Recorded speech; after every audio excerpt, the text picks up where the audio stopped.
بسم الله الرحمن الرحيم. الحمد لله رب العالمين حمد الشاكرين، الصلاة والسلام على سيد الأنبياء والمرسلين سيدنا ونبينا وشفيعنا ومولانا محمد وعلى آله وأصحابه الطيبين الطاهرين. قدرمنو اوریدونکو د ژوند د لارې د خپرونې مینوالو، السلام علیکم ورحمة الله وبرکاته. ستاسو روغتیا او خوشحالي د پاک رب نه غواړم، په دې هیله چې د صحت او عافیت جامې په تن ولرئ او خوشحالي مو په برخه وي. دا دی زه محمد یاسین فهیم د ژوند د لارې د خپرونې په وړاندې کولو کې ستاسو په خدمت کې یم، په دې هیله چې دا خپرونه ستاسو د پام وړ وګرځي. زموږ د نننۍ خپرونې موضوع بیا هم د رسول الله صلی الله علیه وسلم سیرت. د محمد رسول الله صلی الله علیه وسلم د پیدا کیدلو نه مخکې یوه ستره پیښه واقع شوه چې هغه د فیل پیښه ده. داسې پیښه چې د یوې بلې ډېرې سترې پیښې زیری د ځان سره درلود او په دې دلالت کوه چې الله رب العزت د عربو په اړه د خیر فیصله کړې ده، او دا هم څرګنده شوه چې کعبه ډېر لوړ شان او مرتبه لري چې د دنیا نورې خونې او نورې کوټې کله هم کعبې ته نشي رسېدلی. د سیرت کتابونو همدارنګه مفسرینو دا واقعه داسې بیان کړې ده چې د حبشې پادشاه ابرهه په یمن کې د صنعا په ښار کې یوه لویه کلیسا جوړه کړه او غوښتل یې چې عرب د حج لپاره د هغې کلیسا په لور مخه کړي، او دا یې په زړه کې نه ځایېده چې مکه د خلکو لپاره د احترام او د تعظیم مقام وي او د هرې لورې ورته خلک مخه کړي. نو ابرهه دا غوښتل چې دا لوړ مقام د هغې جوړې شوې کلیسا په برخه شي او خلک مخه یمن ته کړي. ابرهه چې کله دا کلیسا جوړه کړه او د دې اصلي هدف هم دا و خلک د کعبې نه مخ واړوي او د کلیسا ته مخه کړي، نو د ابرهه دا هڅه په هغه عربانو چې د کعبې تعظیم او مینه د هغو په وینو او رګونو کې ګډه شوې وه ډیره درنه تمامه شوه. عربو د کعبې سره هیڅکله بل کور او بله خونه نشوه برابرولی. همدارنګه عربو د کعبې بدلیدل هم نشو زغملی. د ابرهه دې کار د عربو ذهنونه مشغول کړل او د هغوی د غونډو ګرمه موضوع شروع شوه او تل به یې د ابرهه د کلیسا په هکله پلانونه جوړول. نو یوه ورځ د ابرهه د کلیسا د سپکاوي په منظور د کنانې قبیلې یو سړی هغې ته ورننوت او هلته یې نجاست وکړ، او کومه محراب چې هلته ابرهه د هغې کلیسا لپاره جوړ کړی و دې سړي هغه په نجاست باندې او په پلیتي باندې ولړل. ابرهه چې له دې پیښې خبر شو ډېر په غوسه شه او قسم یې وکړه چې زه به ضرور بیت الله او کعبه نړوم او خرابوم به یې. هغه جاهل او ظالم د دې نه خبر نه و چې د بیت الله خاوند الله دی، د کعبې ساتنه به الله کوي، الله به دا تباه کوي. نو ابرهه د یو لوی لښکر سره چې هغه په فیلانو باندې مجهز و حرکت وکړه مکې مکرمې طرف ته. عرب چې کله د ابرهه د دې تصمیم نه خبر شول نو دا خبره په عربو د آسماني تندر په څیر راپرېوتله. عرب ډیر په ویره کې شول. عربو د ابرهه د لښکر او د هغه د جنگ د منع کولو اراده وکړه او په دې هم پوهېدل چې موږ د ابرهه د لښکر او د هغه د مقابلې او هغه سره د جنگ کولو توان هم نه لرو. نو بیا یې د کعبې د ساتنې کار الله رب العزت ته وسپاره. عربو پوخ یقین درلود چې د کعبې رب او د کعبې څښتن به کعبه په خپله ساتي، د هغې نه به دفاع کوي. او عبدالمطلب چې کومه سوال او جواب د ابرهه سره کړی هغه هم په دې باندې دلالت کوي چې دوی د کعبې ساتنه الله ته پریښې ده. ابرهه چې کله را روان شه مکې مکرمې طرف ته نو په لاره کې د عبدالمطلب اوښان ول. د عبدالمطلب 200 اوښان ابرهه برمته کړل، غصب یې کړل. نو عبدالمطلب راغی چې د محمد رسول الله صلی الله علیه وسلم نیکه دی. ابرهه سره د لیدنې او ملاقات غوښتنه وکړه. ابرهه د ملاقات اجازت ورکړه او د خپل تخت څخه راکوز شه او عبدالمطلب یې د ځان سره کینوه او د هغه نه یې پوښتنه وکړه چې ته څه غوښتنه لرې. عبدالمطلب ورته په ځواب کې وویل چې زه د پاچا څخه د خپل د هغه 200 اوښانو غوښتنه کوم چې هغه برمته کړي او غصب کړي دي، زما هغه 200 اوښان بیرته ماته وسپاري. ابرهه چې کله دا خبره د عبدالمطلب نه واورېدله نو عبدالمطلب یې په نظر کې کم راغی او دا یې ورته وویل چې ته د خپلو 200 اوښانو په اړه ما سره خبرې کوي او د هغه کور په اړه چې ستا او ستا د پلار او نیکه دین او زه یې د ورانولو دپاره راغلی یم هیڅ ته نه وایې. د خپل 200 اوښانو پوښتنه کوي، هغه کور چې ستا پلار او ستا د نیکه په مشري باندې البته هغه آباد شوی دی او الله آباد کړی د هغه په اړه هیڅکله ته غوښتنه نه کوې. عبدالمطلب ورته وویل زه د اوښانو څښتن یم، کور خپل څښتن لري، هغه څښتن به د خپله کور ساتي. ابرهه چې کله د عبدالمطلب نه دا خبره واورېدله نو ابرهه وویل هیڅوک دا کور له ما څخه نشي ژغورلی، زه به ضرور روانوم. عبدالمطلب ورته وویل چې ته پوهیږې او د کور څښتن. نو قریش د ابرهه د لښکر د حملې له ویرې درو او غرونو ته پورته شول. مکې مکرمه یې پرېښودله، غرونو ته وختل او کتل یې چې الله رب العزت د هغه چا سره څه معامله کوي، څوک چې د الله رب العزت په کور او د الله رب العزت په حریم باندې تجاوز کوي. عربو انتظار ویست. عبدالمطلب او د قریشو څو کسان لاړل او د کعبې دروازې او زنځیر پورې ځوړند شول او د الله رب العزت څخه یې د ابرهه د لښکر د ماتولو او سپکولو دعا وغوښتله. نو ابرهه مکې ته د داخلېدلو او د کعبې د ړنګولو لپاره ځان او لښکر چمتو که.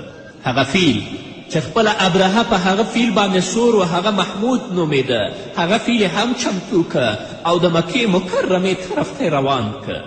چې کله وادي محصر ته راورسېدل هلته فیل په ګنډوش، هر څومره چې دا فیل ووهه فیل له خپل ځای نه جګ نه شو او د خپل ځای نه حرکت نه کوه، غیر د مکې مکرمې فیل به چې بل طرف ته مخ که فیل به حرکت کوه، اما مکې مکرمې طرف ته اصلا فیل حرکت نه کوه او د ځمکې نه نه پورته کېده. هغه فیل هم رب درلوده، هغه په دې باندې پوهېده.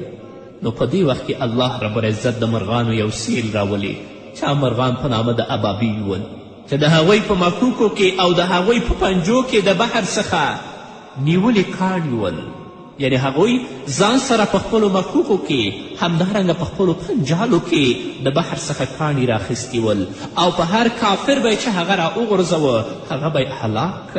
د حبشې خلکو چې کله دا حال ولیده هغوی ویرېدل، ویرې واخیستل او په هرې لورې تیت شول، خپاره شول او په هر ځای کې به بې اختیاره راپرېوتل او هلته به مړه کېدل. د سیرت کتابونه په ځانګړې توګه ابن هشام لیکي چې په ابرهه باندې هم یو کاڼی ولګید. ځینې لښکریانو یې په زخمی حالت کې د ځان سره یمن ته روان که. نو په لاره کې د ابرهه د جسم نه بند غوښې د زخم په حالت کې پرېوتلې او چې کله صنعا ته ورسېده په ډیر بد حالت باندې هلته مړ شه. په دنیا کې هم الله په خپل عذاب کې گرفتار که، په آخرت کې به هم د الله په عذاب کې گرفتار وي.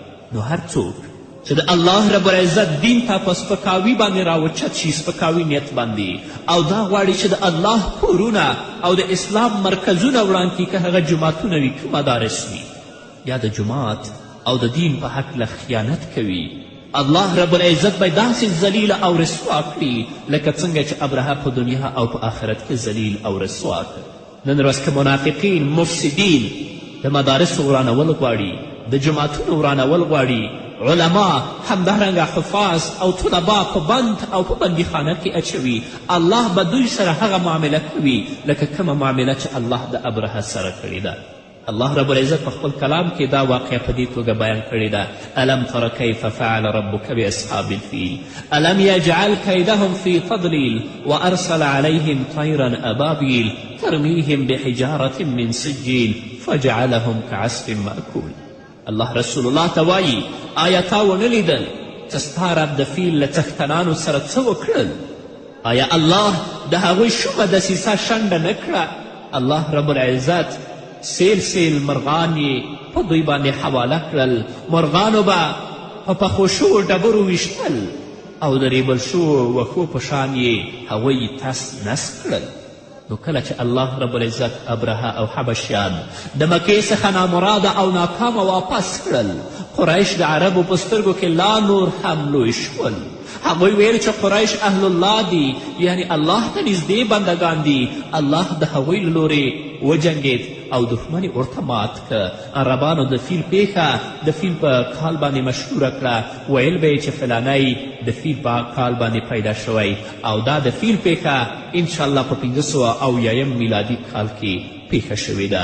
نور به م واورو خو د یوې دمې نه وروسته. تر عرش تله پر شونډو یې دعا نزایه ده، په زړه د آمنې کې نن مسکا نزایه ده. تر عرش تله پر شونډو یې دعا نزایه ده. قدر منوریدونکو، بیا هم زموږ سلامونه او نیکې هیلې ومنئ. نو رسول الله صلی الله علیه وسلم هم د فیل په کال باندې دنیا ته سترګې غړولې دي. د حضرت عبدالمطلب چې د رسول الله صلی الله علیه وسلم نیکه و، د هغه 10 زمن ول، او تر ټولو کشر زوی عبدالله نومید، چې دا په صورت کې هم د ټولو نه ښایسته و، او په ټولو کې د اخلاقو له وجې نه هم د ښایسته اخلاقو خاوند و. نو عبدالمطلب خپل زوی عبدالله ته د بني زهره د قبیلې د سردار لور آمنه په نکاح واخیسته، چې په قریشو کې د نسب او مقام له حیثیته په خپل وخت تر ټولو لوړه او اوچته ښځه وه. چې کله عبدالله بیبي آمنې سره ازدواج او نکاح وکړه، واده یې وکړه، له څه مودې وروسته تېرېدلو نه عبدالمطلب عبدالله شام ته د تجارت لپاره واستوه. هلته په مدینه منوره کې مریض شه او همغلته وفات شه او دفن شه. د رسول الله صلی الله علیه وسلم مبارکه مور په دې وخت کې امیدواره وه، او د خپل امیدواري په حالت کې داسې نښې او آثار ولیدل چې د هغې کیدونکی زوی به د لوړ شان خاوند وي. نو رسول الله صلی الله علیه وسلم د دوشنبې په ورځ د ربیع الاول د میاشتې په 12مه نیټه دې نړۍ ته سترګې خلاصې کړې. د رسول الله صلی الله علیه وسلم ولادت هم د عام الفیل سره برابر و. نو کله چې رسول الله صلی الله علیه وسلم وزیږېده، هغه وینځه چې د بیبي آمنې خدمتګاره وه، هغه وایي چې د بیبي آمنې نه داسې یو نور راووت چې د کسرا او همدارنګه د روم قصرونه او ماڼۍ په دې باندې روښانه شوې. او کله چې رسول الله صلی الله علیه وسلم زیږېده، د آسمان ستوري دومره رانږدې شول چې زه ویرېدلمه چې هغه ستوري په موږ باندې پرېنووځي. او د آتش پرستانو هغه آتشکده چې 1000 کاله د هغه اور لا نه و خاموش شوی، د رسول الله صلی الله علیه وسلم په زیږېدلو باندې د هغه اور خاموشه کیږي، د کسرا ماڼۍ شکست خوري. نو کله چې رسول الله وزیږېده، مور عبدالمطلب ته خبر واستوه چې لمسی پیدا شوی.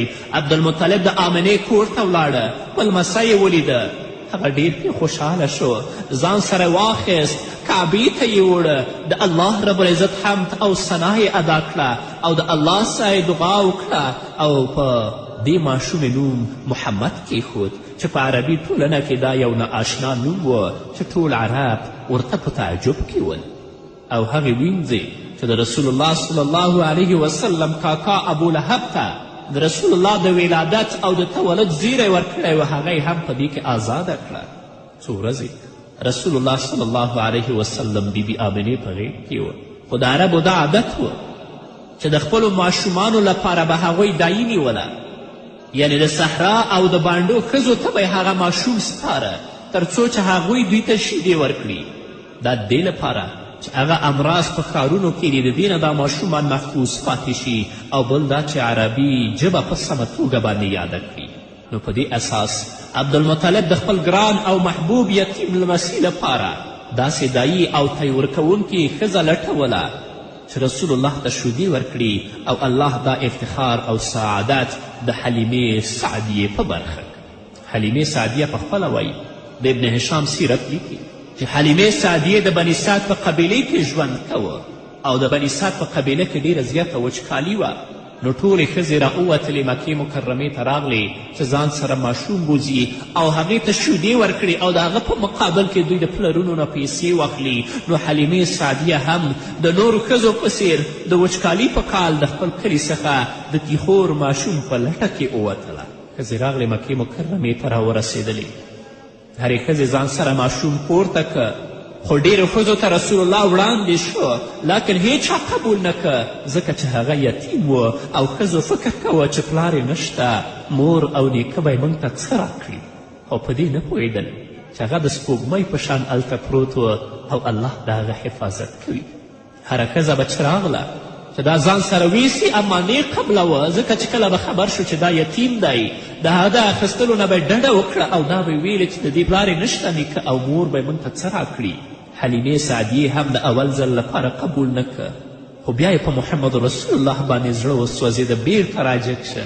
الله د رسول الله مینه د حلیمې سعدیې په زړه کې واچوله او دا ماشوم یې د ځان سره واخیست، ځکه حلیمې سعدیې بل ماشوم هم نه و پیدا کړی. حلیمې سعدیه وایي هغه اوښه چې موږ سره وه چې هغه د میاشتو شودې نه کولې او هغه زما ماشوم چې د ولږې نه هغې ژړلې، زما په بدن کې شیدې نه وې چې هغه ته یې ورکړم، او هغه خر چې زه په هغې باندې سپره وم چې د ضعف او د کم تواني له وجې نه په لاره نه شوه تللی، کله چې ما رسول الله په غېږ کې واخیست زما بدن د شودو ډک شه. رسول الله هم وخوړلې او هغه ماشوم هم وخوړلې، دواړه ویده شول. او هغه اوښه چې په میاشتو شیدې نه کولې چې هغې ته ورغلو د هغې غلانځې هم د شودو نه ډکې وې، او هغه خره چې په لاره نه شوه تللی دومره چابکه وه چې د ټولې بني سعد د قبیلې د قافلې نه مخته روانه وه. دا ټول برکات د چا نه و؟ د محمد رسول الله نه و. د حلیمې ملګرو ښځو د حلیمې سره کینه شروع کړه او ویلې چې حلیمې ډېر مبارک ماشوم ترلاسه کړی. په بني سعد کې د رسول الله صلی الله علیه وسلم 2 کاله په داسې وخت کې پوره شول چې ورځ تر بله د الله رحمتونه پرې نازلېدل. د رسول الله صلی الله علیه وسلم د شودو خوړلو موده پوره شوه. د نورو ماشومانو پر خلاف رسول الله ډیره وده کوله. حلیمې سعدیې محمد صلی الله علیه وسلم د ځان سره واخیست او مور ته یې راوړ، خو د څه وخت لپاره یې هغه برکات چې حلیمې سعدیې د رسول الله صلی الله علیه وسلم په وجود کې لیدلي ول، د څه وخت لپاره یې د حلیمې سعدیې نه غوښتنه وکړه چې لا هم ما سره پاتې شي. مور یې موافقه وکړه او حلیمې خپل مبارک زوی د ځان سره واپس راوړ. محمد رسول الله د معمول مطابق یوه ورځ په بني سعد کې وه چې 2 فرښتې راغلې، د رسول الله ګېډه یې ورته څیرې کړه، د رسول الله زړه یې راوویست او هغه تشت چې هغه کې د زمزم اوبه وې د رسول الله زړه یې په هغه کې واچوه او د محمد رسول الله زړه یې ووینځه، او هغه توره ټوټه د وینې چې د رسول الله په زړه کې وه هغه یې د دې نه لرې کړه. د رسول الله زړه یې بیرته په ځای کې کیښود او هغه ځای یې ورته وګنډه. کله ماشومانو دا حالت ولیده منډې کړې د حلیمې سعدیې کور ته ورغلل او دا یې ویلې چې قد قتل محمد ووژل شو. حلیمې سعدیه چې ډېره ورخطا وه، رنګ یې زیړ وه، رامنډې کړې محمد رسول الله یې په خپل غېږ کې واخیست او کور ته یې بوت. رسول الله صلی الله علیه وسلم د خپلو رضاعي ورونو سره میږې څرولې. په کلیوال اطرافي ساده او فطري چاپریال کې راویول شه د بني سعد هغه فصیح عربي رسول الله یاده کړه. رسول الله صلی الله علیه وسلم مینهناک او په زړه پورې ماشوم و، رضاعي ورونو ته ډېر ګران و او رسول الله هم د خپلو ورونو سره ډېره مینه کوله.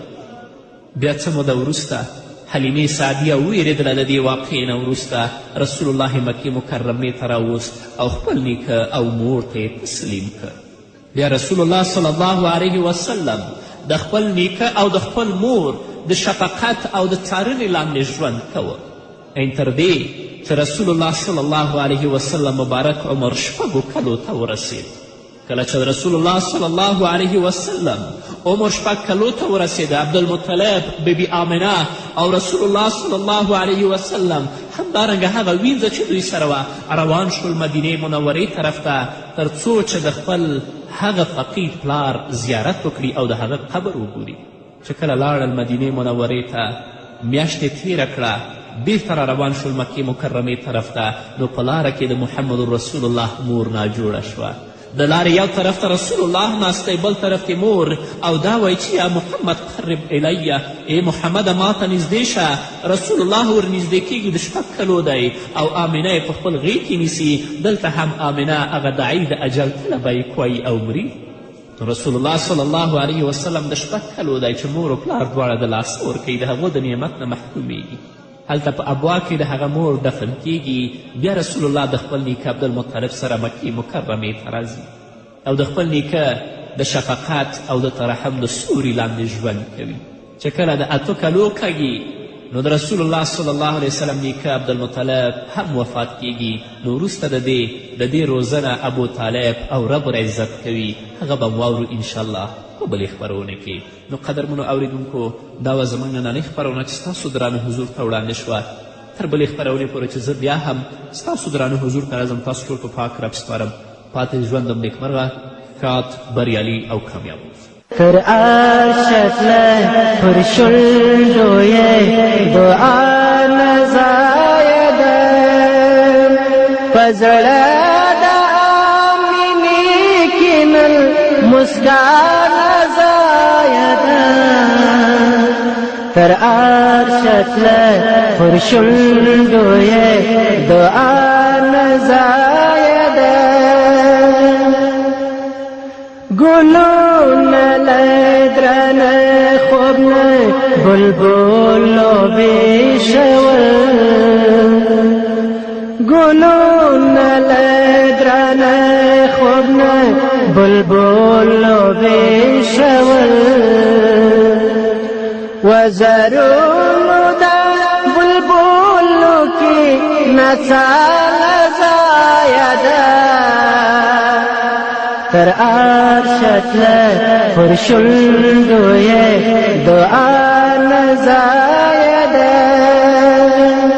په زړه د آمینې کې نن مسکا نزایده وزرونو د بلبلو کې نڅا